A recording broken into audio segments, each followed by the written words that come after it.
جب تک مجھے یہ اعتماد نہیں ہوگا کہ آج جو میں یہ فیکٹری بنا رہا ہوں، میں دکان بنا رہا ہوں، میں پیسے لگا رہا ہوں، اپنی محنت کے سرمایہ کاری کر رہا ہوں، جب تک مجھے یہ نہیں پتا چلے گا کہ یہ آگے بھی یہی سسٹم رہے گا، جب تک مجھے یہ اعتماد نہیں ہوگا کہ یہ قانون نہیں ایک دم بدل جائے گا، یہ اب سسٹم چلے گا، تب تک میں پیسے نہیں لگاؤں گا.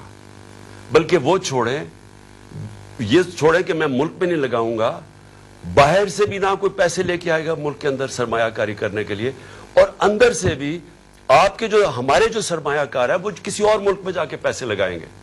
آپ دبئی میں جا کے کبھی پوچھیں، پاکستانی بزنس مین وہاں کتنے کارخانے بھی چلا رہے ہیں، بزنس بھی چلا رہے ہیں، ان سے پوچھے تو صحیح کہ جب آپ کا ملک ہے آپ نے پاکستان میں کیوں نہیں پیسہ انویسٹ کیا، آپ کیوں دبئی میں جا کے پیسہ لگا رہے ہیں، اور ملیشیا میں بھی یہی ہے.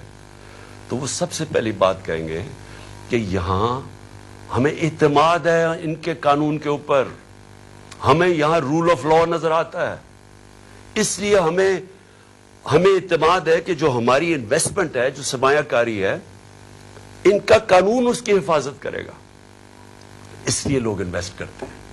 اور ہماری جو سب سے بڑی طاقت ہے اوورسیز پاکستانی، جن 1 کروڑ اوورسیز پاکستانی ہے، 10 ملین اوورسیز پاکستانی ہے.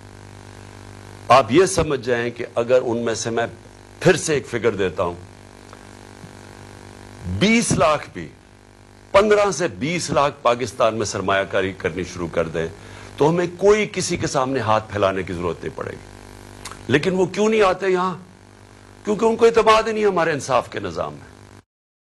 تھے ہمارے دور میں جو آئے تھے وہ سوچ رہے ہیں ملک چھوڑ کے جانے کا. میں صرف 3-4 موٹی، زیادہ میں نے اور چیزوں پہ بات کرنی ہے، تو میں صرف آپ کو معیشت کے اوپر صرف فگرز دے دوں.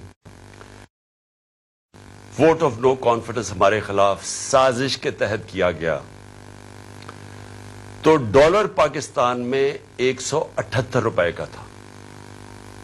178 روپے کا ڈالر تھا جب vote of no confidence assembly میں دائر کیا گیا.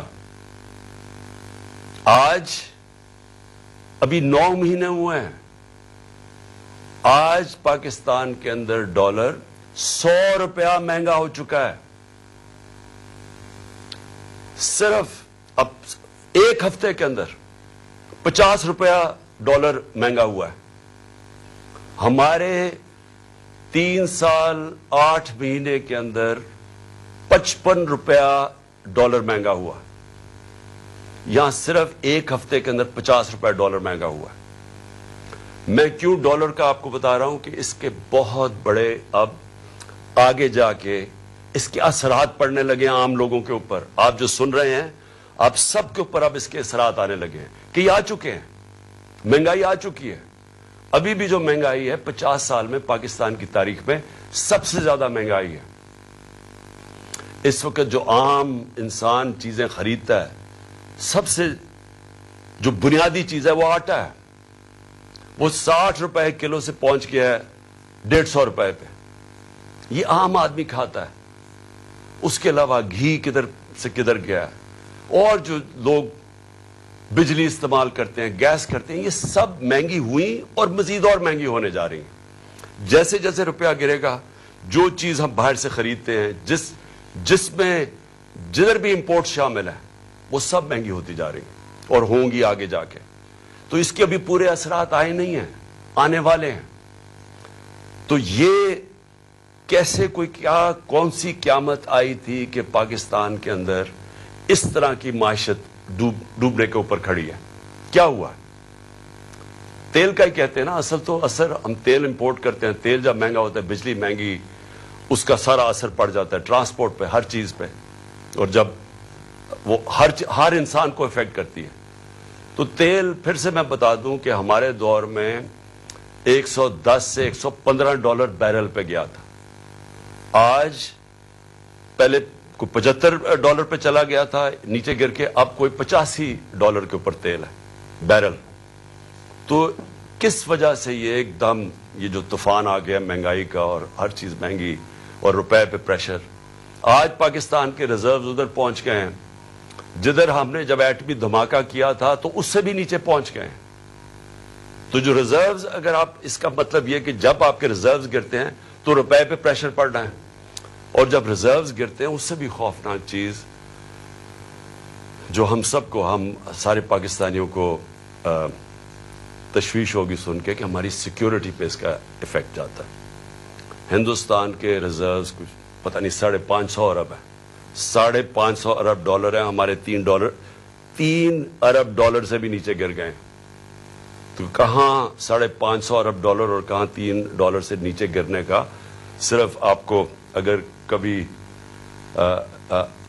آپ کو دل کے اوپر اگر تکلیف پہنچانی ہے تو ہندوستان کی چینلز دیکھیں آج کل وہ کس طرح پاکستان کا نام لے رہی ہیں کہ یہ صرف 9 مہینے کے اندر ملک کدھر سے کدھر پہنچ گئے.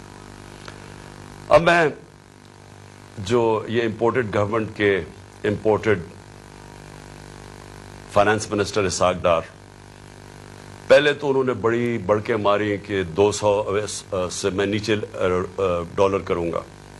پھر IMF کو انہوں نے دھمکیاں دی، پھر موڈیز جو ریٹنگ ایجنسیز ہے اس کو دھمکیاں دی، اور آج اپنے گھٹنے ٹیک لیے ہیں اور آج کہہ رہے ہیں کہ جی کرتا تو سب کچھ اللہ ہے، اس کی مرضی کے بغیر تو کچھ نہیں ہوتا، لیکن اللہ نے بھی کوئی کنڈیشنز لگائی ہوئی ہیں کہ میں تب تمہاری مدد کرتا ہوں تب تم یہ چیزیں کرو. اور اس کے بعد خیرات کے اوپر آ گئے ہیں کہ خیراتی اداروں کو کہیں گے کہ وہ آ کے مدد کریں پاکستان کی.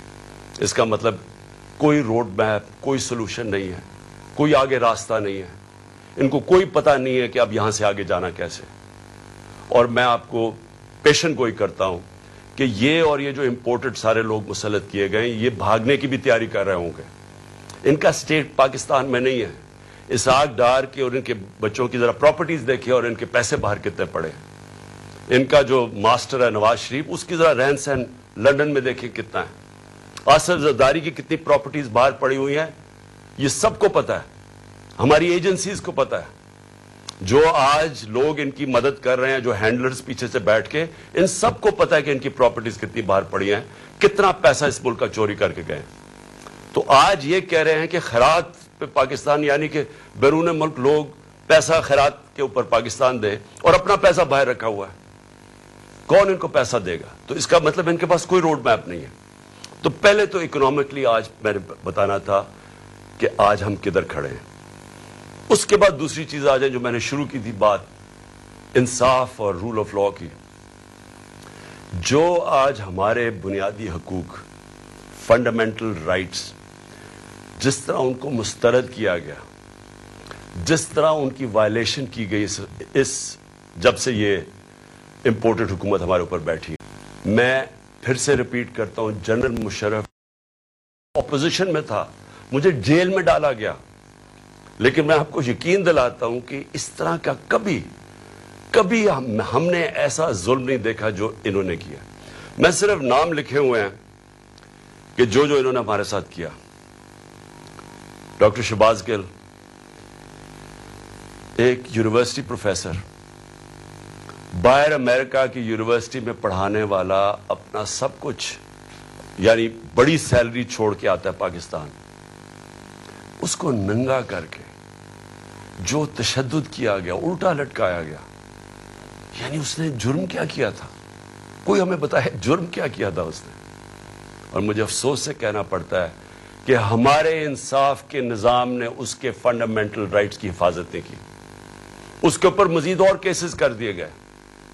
کبھی وہ کراچی جا رہا ہے تو کبھی بلوچستان میں کیسز کر رہے ہیں. تو کوئی یعنی کدھر گئے ہمارے فنڈامنٹل رائٹس؟ کون سے ملک کے اندر جو اپنے آپ کو جمہوریت کہتا ہے وہاں لوگوں سے ایسے ہوتا ہے جو اس سے ہوا؟ ابھی تک وہ ریکور نہیں کیا شہباز گل. ابھی تک جس طرح اس کے اوپر تشدد کیا گیا، ابھی تک اس کا اثرات اس کے اوپر ہے. کوئی آس پاس سے کوئی نظر نہیں آ رہا، بلکہ ابھی بھی کیسز بھگت رہا ہے وہ. اور ایک آدمی جو ملک کی مدد کرنے آیا تھا، اپنی سے بڑا آئیڈیلزم لے کے آیا تھا، وہ پیسے خرچ کر رہے وکیلوں کے اوپر، اپنے کیسز کے اوپر. میں اس کی اس لیے مثال دے رہا ہوں کیونکہ شاید ملک کے غدار ہوں، کوئی دہشت گرد ہوں، تو شاید ان کو تو ایسے ٹریٹ کرتے ہوں، لیکن ایک پولیٹیکل آدمی ایک سٹیٹمنٹ کے اوپر اس کے اوپر یہ ظلم کیا گیا. پھر جو اے آر وائی کا جو اس وقت جو ٹی وی چینل کا اس بیچارے کا جو نیوز ایڈیٹر ہے, اس کا کوئی کام ہی نہیں تھا, اس کو رات کے 3 بجے اٹھا کے لے گئے. مجھے یہ نہیں سمجھ آتی کہ رات کے 3 بجے کیوں اٹھانے آتے ہیں, کیوں یہ کیا ایک مہذب معاشرے میں وارنٹ نکلتی ہے, آپ گھر پہ جا کے وارنٹ ڈیلیور کریں اور آپ اٹھا لیں ان کو. لیکن صبح کے 3 بجے جا کے سارے گھر میں اندر دروازے توڑ کے اندر گھس جاتے ہیں, وہاں جا کے ان کی عورتیں ہیں, بچے ہیں, ان کے سامنے یہ ظلم کر رہے ہیں. یہ جو اے آر وائی کے جو نیوز ایڈیٹر, ان کے بچوں کے اوپر ابھی تک اثر رہا ہے کہ جو انہوں نے اس طرح کیا.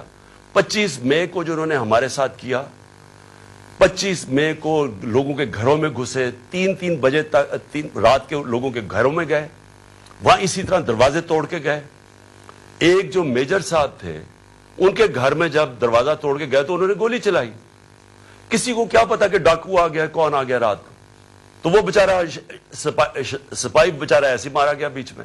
ذمہ داری ان کی تھی جنہوں نے آرڈر کیا, اور اس کو اٹھا کے لے گئے اور اس کو پھر اس کے اوپر تشدد کیا. اس کے بیٹا, اس کا کوئی قصور ہی نہیں تھا, وہ کہہ رہے ہیں میجر صاحب کہ میں نے گولی چلائی ہے. اس کے بیٹے کو لے گئے اور اس جو بیٹے کے اوپر تشدد کیا, کتنے مہینے رکھ کے, کدھر گئے فنڈامنٹل رائٹس.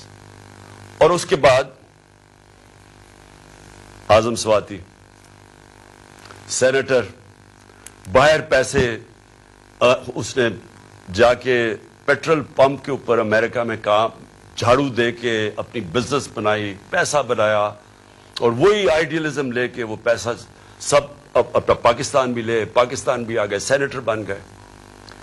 ایک ٹویٹ کے اوپر, اور ٹویٹ اتنی سچی ٹویٹ ہے کہ باجوہ کو کہہ رہے ہیں کہ آپ نے NRO 2 دیا. ہم پر تشدد کیا جا رہا ہے.